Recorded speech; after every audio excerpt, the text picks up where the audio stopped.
Thank you, Mr Deputy Speaker. Mr Deputy Speaker, we are standing on land that was never ceded by the Palawa Pakana. We are a parliament that has yet to reconcile with our history, and we are an island community that is yet to come to terms with the enormous suffering and dispossession of our First People.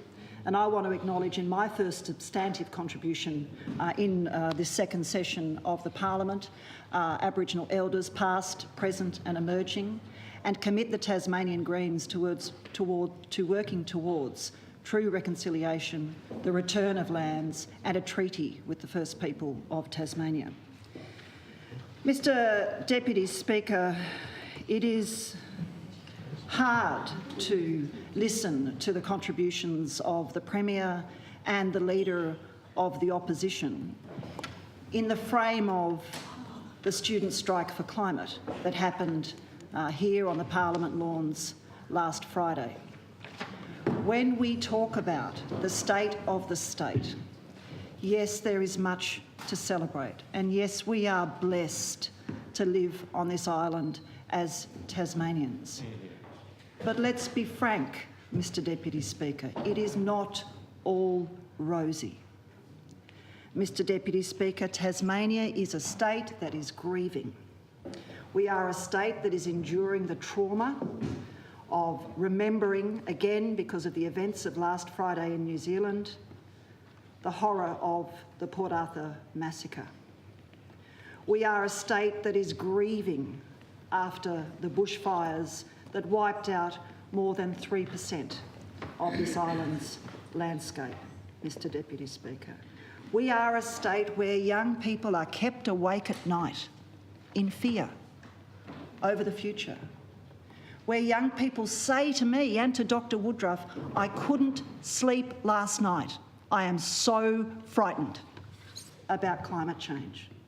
And we had a Premier who delivered a State of the State address yesterday that did not mention climate change. Mr Deputy Speaker, we are a parliament living through a climate emergency. We have got 10 years to get this right.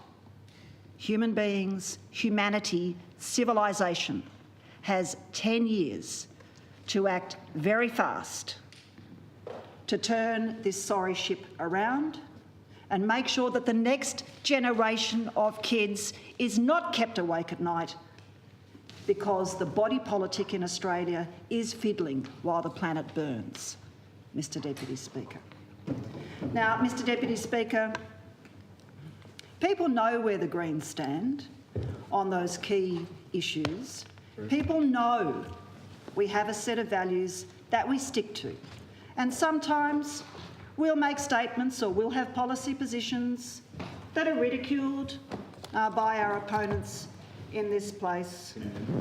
They're ridiculed by vested interests like the Tourism Industry Council when we stand up to defend the wilderness, or the gambling lobby when we point out the ethical corruption of both the Liberal and Labor parties now on the issue of the removal of poker machines from pubs and clubs. Mr Deputy Speaker, people know where we stand. And to give credit where it's due, people know where this Liberal government stands too. They find it wanting, they find it short-term, but they do know where this Liberal government stands. They know this Liberal government doesn't have a plan to tackle climate change. They know this Liberal government has neglected public services in Tasmania, underinvested in health and education and housing, and is now playing catch-up. They understand that. They know this Liberal government doesn't understand what wilderness means and is prepared to exploit it for private profit and to send a signal to industry that the last free real estate, Tasmania's protected areas, is up for sale. People know where the Liberals stand. They know where Dr Woodruff and I stand. They got serious questions in their mind now, Madam Speaker, about where Labor stands. And I listened very carefully Madam Speaker, to the Leader of the Opposition's contribution. It wasn't until the end that we had any sort of articulation of a vision for Tasmania. 25 minutes of the Leader of the Opposition's contribution was dedicated to bashing up the government. Well, Madam Speaker, this Leader of the Opposition has been the Leader of the Opposition for more than 2 years now. You've had a year since the election and we still don't know where you stand, Ms White. We still don't know. But what we know is that last March, Tasmanians in good faith cast their vote for Labor on the back of their position on the removal of poker machines from pubs and clubs. People cast their vote in trust because they thought at last Labor's prepared to do something brave and go to the election on a position of principle. No, Madam Speaker, within less than a year of election day, Labor has collapsed on its pokies policy. And that means the gambling industry, which funnelled millions of dollars into a Liberal win, has had another win. Twice over, the gambling industry wins with the major parties in this place. It got the government it wanted, now it's got the opposition it wanted, Madam Speaker. Now, this is not a discussion that we have in an abstract, Madam Speaker. When we talk about gambling policy in Tasmania, we're talking about human beings. We're talking about families. We're talking about children. We're talking about the evidence that gambling addiction can and has led to suicide, child abuse and neglect, poverty, homelessness, entrenched disadvantage over a lifetime. Now, we knew that the Liberals would back in the industry. There's never a doubt about that. This lot, Madam Speaker, this Labor opposition caved at the first hurdle, and it has abandoned those people who over the next 25 years, should Labor continue to collapse on this issue, out to 2048, will suffer immeasurable harm as a result of gambling addiction, the proliferation of poker machines in our communities, and the individual licensing model which the previous Gaming Commissioner made clear will cause more harm than the current monopoly deed. That's the poker machine issue. I just briefly want to talk about pill testing. It is the Labor Party's policy to support pill testing because it does save lives, Madam Speaker, and that is backed up by the medical profession. Backed up by the medical profession. But what did we get on radio this week? The Leader of the Opposition walking away from another policy, Madam Speaker. And the reason I highlight this, Ms White, is because people expect better from Labor. That's why it hurts, because people expect better from you people. People expect courage. People expect commitment. People expect you to stick by some values, Madam Speaker. And to cop out and say, oh, well, because we're not in the government, we can't stand by any of our policies. Madam Speaker, it's disgraceful. Well, by interjection, Dr Broad just talked about implementing policies. I just asked Dr Broad to do the maths. To do the maths on this chamber. To do the maths on upstairs. To do the maths on upstairs and appreciate that there is a possibility of a better way on gambling policy in Tasmania because of the numbers, Madam Speaker. So, Madam Speaker, it is not good enough for the Premier of this state not to talk about climate change in a meaningful way and respond to the desperate distress of those children. It is not good enough for Labor to come in here and deliver a State of the State address which bleats about all the failings of the government and lays out no policy conviction whatsoever, Madam Speaker.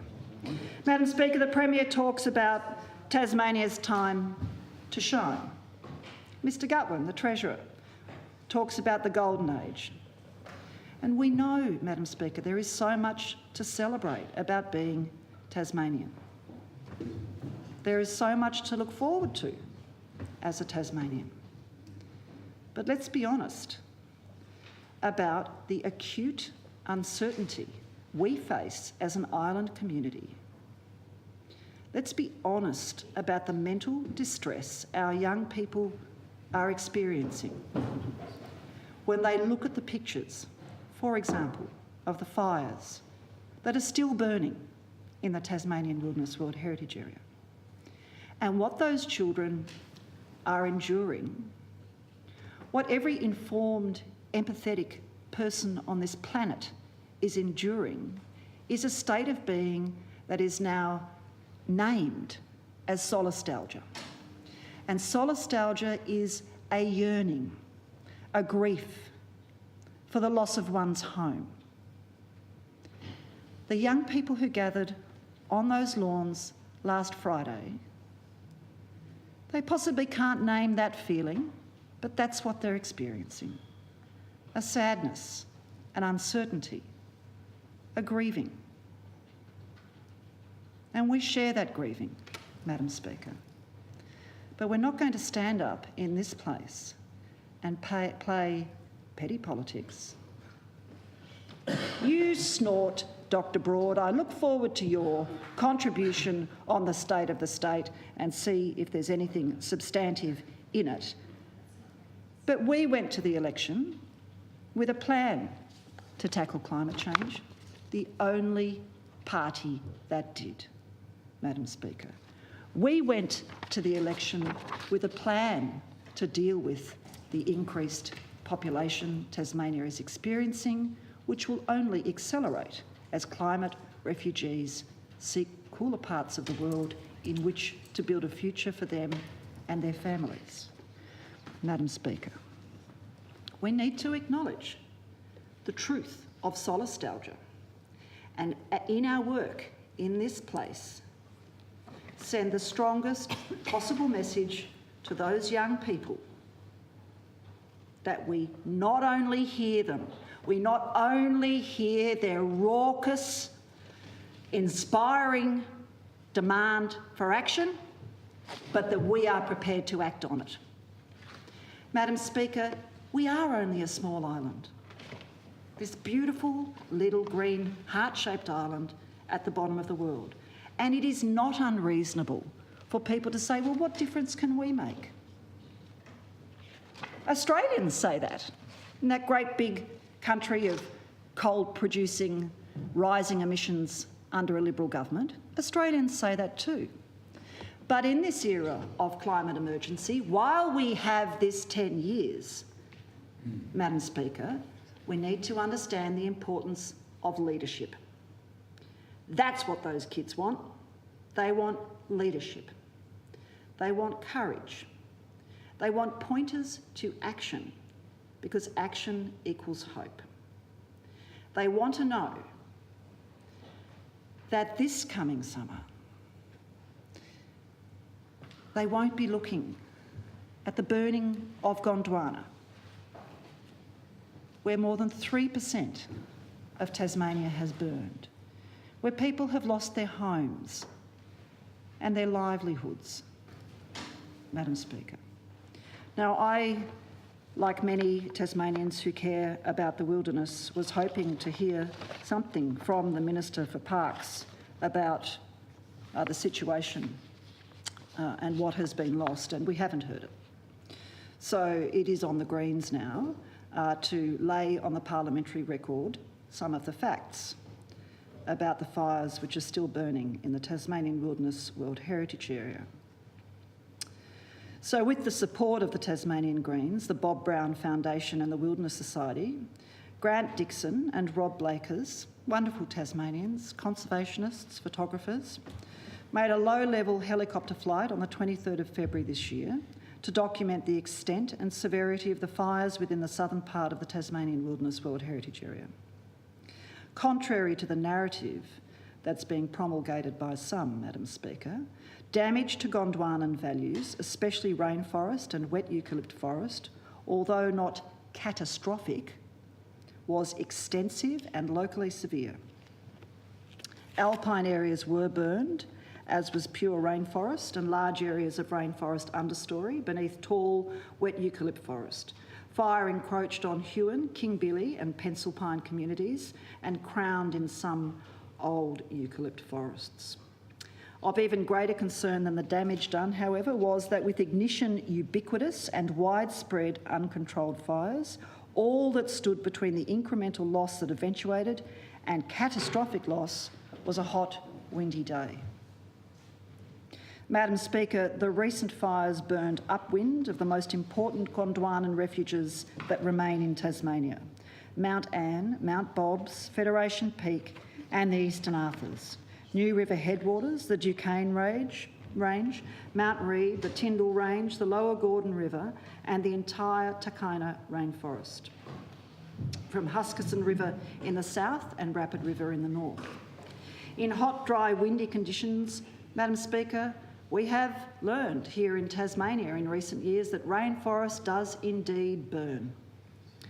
The southern ranges, Mount Picton, the Raglan Ranges, Frenchman's Cap, Mount Murchison, Algonquian Mountain, the Upper Jane River, the Meredith Range and many other places bear grim testament to that. With no effective strategy to check strongly burning remote wildfires, Madam Speaker, and in the absence of effective immediate suppression of new fires, we played Russian roulette with Gondwana. Climate change is creating unprecedented levels of fire in the Twa across Tasmania, Madam Speaker. We need novel techniques and approaches to combat fire, or we will lose the best of our Gondwanan forests and the paleo-endemic flora within years or decades, Madam Speaker, either through further and repeated incremental loss or in cataclysmic fires. And Grant Dixon and Rob Blakers have made some suggestions based on the evidence of how we might deal with this better in future. And this, of course, Madam Speaker, is off the back of Dr Tony Press's report, previous Parks and Wildlife Service reviews after fires, and now we've got another review announced, while the recommendations of Dr Tony Press have not all been implemented. But this is what some of our finest wilderness photographers and conservationists believe needs to happen. Dedicated remote fire capacity.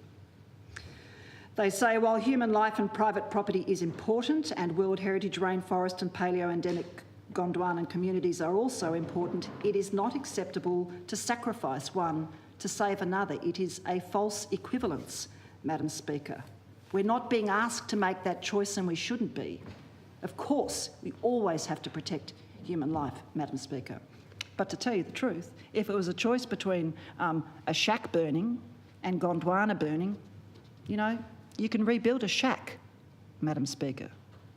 You can't recreate Gondwana. It's taken tens and tens of thousands of years, Madam Speaker. Firefighting capacity in the US and Canada is structured as dual forces, one for human life and private property and another for remote and wilderness fires.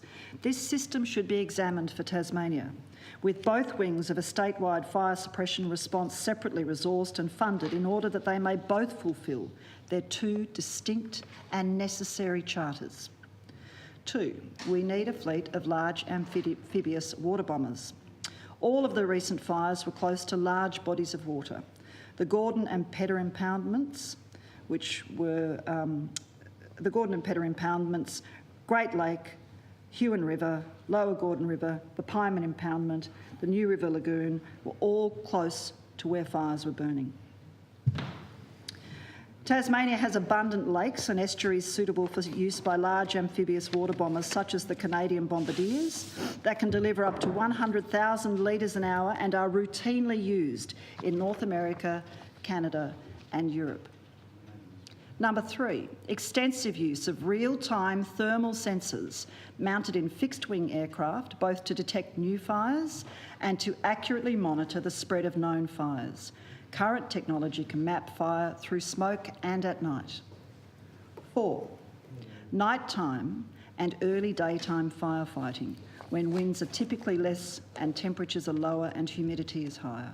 And 5, locally based trained teams of remote firefighters, including harnessing our extraordinary capacity within our volunteer firefighting ranks, who are familiar with the Tasmanian landscape and capable of working and staying in the field for multiple days. Madam Speaker, it is only because of the extraordinary efforts of the Tasmania Fire Service, the Parks and Wildlife Service and those trained firefighters from Forestry Tasmania that more damage was not done. This is no criticism of our firefighters, Madam Speaker, but we as a parliament need to make sure we resource them properly, that we are applying the best technologies, Madam Speaker, and that is why it is so disappointing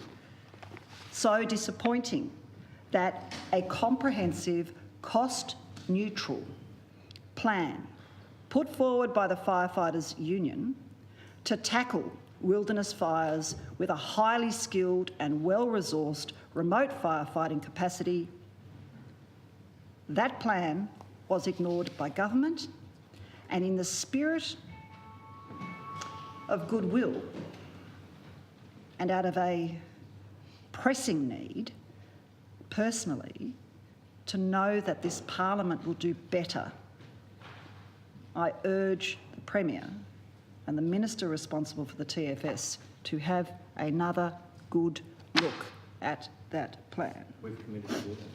Madam Speaker. Yeah.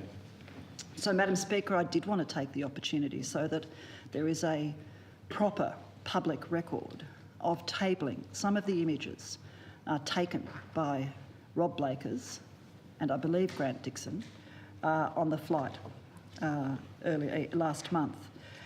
And these are images of the Huon Gorge, where fire-prone ridges were burnt to gravel, where relict vegetation in protected gullies, including rainforest, was burnt through. The Cracroft Valley, where old-growth forest, including rainforest, was burnt through. The Crest Range, where old-growth forest, including rainforest, was torched. The fire encroachment at Mount Bobs. Mount Bobs protects the largest surviving forest of Tasmanian endemic kingbilly pines. Incineration of this paleo-endemic stronghold was only avoided due to the absence of a very hot, windy day. There was no strategy and no resources allocated that could have averted this global catastrophe in bad fire weather. Photograph number 8 is of the East Picton Valley, extremely flammable, post-logging region forest, fuelled ignition of tall eucalypt forest and its well-developed rainforest understory. The rainforest and the tall eucalypt forest, Madam Speaker, will take centuries to recover, if at all. And Madam Speaker, you cannot look at these images and not be heartbroken. Madam Speaker, image number 9 is of the Middle Huon Valley, old-growth forest with burned and fire-killed sassafras and myrtle. And remember, Madam Speaker, there is nowhere else on earth that grows these trees. You will not find them anywhere else on the planet. They are our precious Gondwanan relics, Madam Speaker. This rainforest may never recover. And number 10 is of Federation Peak, and it's fire burnt to within a few kilometres of Tasmania's most iconic mountain, which is a stronghold of kingbilly pines and other paleo-endemic vegetation. Madam Speaker, I seek the leave of the House to table these extraordinary and distressing images. The question is that leave be granted. All those of that opinion say aye. Aye. Those to the contrary, no. The ayes have it. Thank you, Madam Speaker. Now, when I went back and had a look at the Premier's State of the State address this morning in print, Madam Speaker, a couple of things struck me. There are some good announcements. There's good investment in education, good investment in health, although so belatedly, Madam Speaker. And what struck me the clangor of it, if you like, is that by the time the new Royal Hobart Hospital is fully built and the health plan is in place, that 30-year time frame, we'll have to build another hospital, Madam Speaker, to deal with the health impacts of climate change. The short-sightedness of a government that can make such a noise about investing in a hospital without mentioning climate change and the health impacts of climate change was jarring, Madam Speaker. And we don't have time for a failure of leadership. What we got out of the Premier yesterday wasn't the science, it was silence on climate change. And when we are silent on the fact that we are enduring a climate emergency, Madam Speaker, we are complicit. That's a fact. And the problem here is that it leads to an erosion of hope amongst the next generation, Madam Speaker. And let's talk about these young people. How amazing, Madam Speaker. All over the world, an estimated 1.5 million young people gathered in cities all over the world and marched for action on climate. Let's have a think deeply in every action that we take as public representatives about the future those kids are facing, and indeed, Madam Speaker, the future we are all facing. Tasmania has an opportunity, a little island, to show leadership. And we have got good climate cred. We have got an extraordinary renewable energy resource, Madam Speaker. We do have extraordinary carbon sequestration in our beautiful forests, Madam Speaker.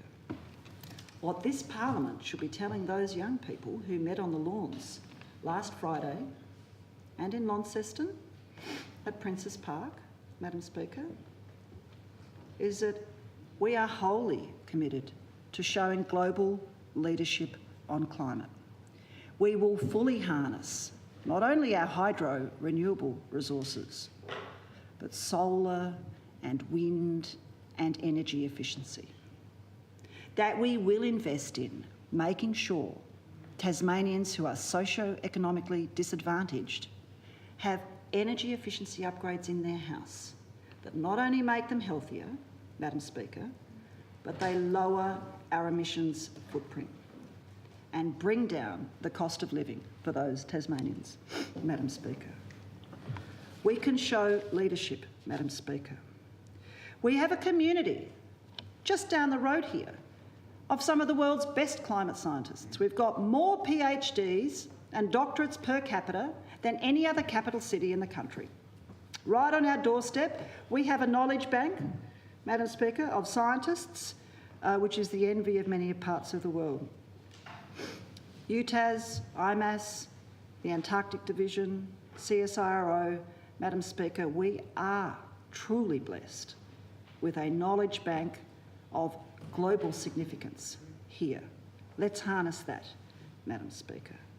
We are a resilient and connected island community, and it often strikes me, Madam Speaker, that when times are hard, it doesn't matter what your politics is in Tasmania. There's that sense of being a Tasmanian that has real meaning.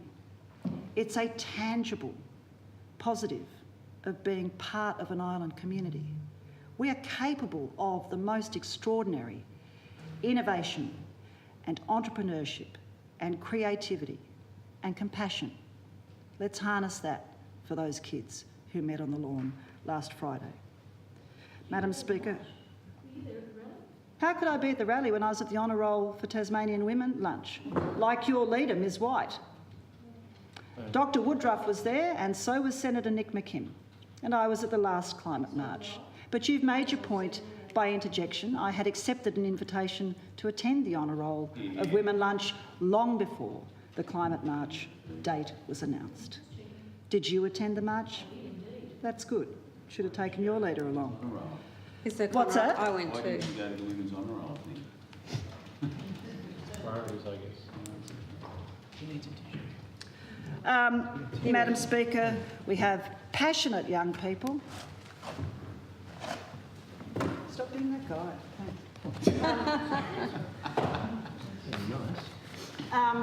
We have passionate, committed young people who are prepared to stand up for their future, and we have a mood for change. This federal election will be a climate election, Madam Speaker, and that's a positive, because Australians, Tasmanians, young people are looking for leadership and courage on climate. And this island community, we do have it all, Madam Speaker. We do. The only thing that's missing right now is leadership, vision and courage. And I say that to the leaders of both the major parties in this place. Snap out of it, we've got a decade. Madam Speaker, we need a climate plan that is a triple bottom line response to a climate emergency, that is a 10-year plan for mitigating the impacts of climate change on our communities and for adapting to climate change. And all I want to say in closing, Madam Speaker, is that the Greens in this place, we will never let down those kids, ever. And we will do everything we can in this place to take our colleagues along with us in a constructive way. If every now and again it means we have to beat you over the head with the latest climate report, we will do that. But we are not letting up on this issue, and we will never abandon those young Tasmanians. Thank you.